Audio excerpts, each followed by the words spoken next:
Responsible है firing को लेकर। गवर्नमेंट क्लियरली कह रहे हैं कि इस तरह के ऑर्डर तो एसडीएम और डीएम।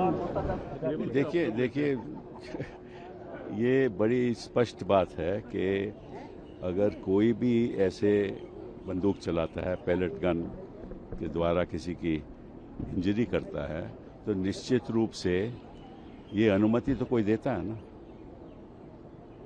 हाँ, अगर कोई कहता है कि एसडीएम ने अनुमति दी, तो क्या हमारे गृह मंत्री ने कहा कि एसडीएम ने गलत किया? आज तक कोई बयान आया गृह मंत्री का? नहीं आया ना। क्यों है चुप गृह मंत्री? इससे साफ जाहिर है कि उनकी सहमति से ही ये हुआ है। अदरवाइज वो कहते कि एसडीएम ने गलत काम किया है। एक तरफ तो भाजपा कह रही है कि कोई ऐसा हुआ ही नहीं, कोई पैलेट गन चली ही नहीं।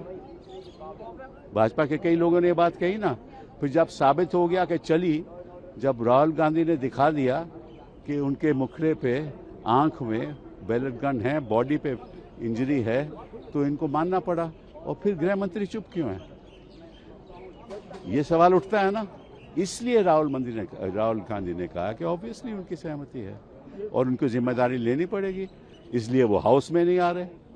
ना तो हाउस में आते हैं, ना बयान देते हैं, ना कहते हैं कि ये गलत हुआ, तो ऑब्वियसली उनकी सहमति है। ये लोकसभा में बिल जो पास हुआ, राज्यसभा में टेबल होना है, बजट मिनिस्टर रहे हैं, इस बिल से क्या आगे भविष्य में पेपर? देखिए ऐसा है कि आप हाथी की पूंछ पकड़ रहे हो। अरे आप बिल पास कर रहे हो किसके लिए? कि दंडित होना चाहिए। इसका मतलब आप मान रहे हो कि पेपर लीक होगा? मान रहे हो ना कि दंडित तभी करेंगे ना कि पेपर लीक होगा। तो आप एक बात तो मान गए तो पेपर लीक होगा। लेकिन सुधार इसका ये है कि शिक्षा की व्यवस्था में बदलाव आना चाहिए।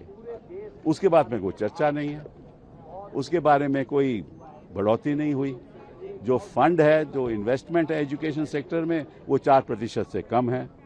6% होना चाहिए। बाकी देशों में 9-10% है। बेरोजगारी है, इसीलिए तो युवा लोग जंतर मंतर में।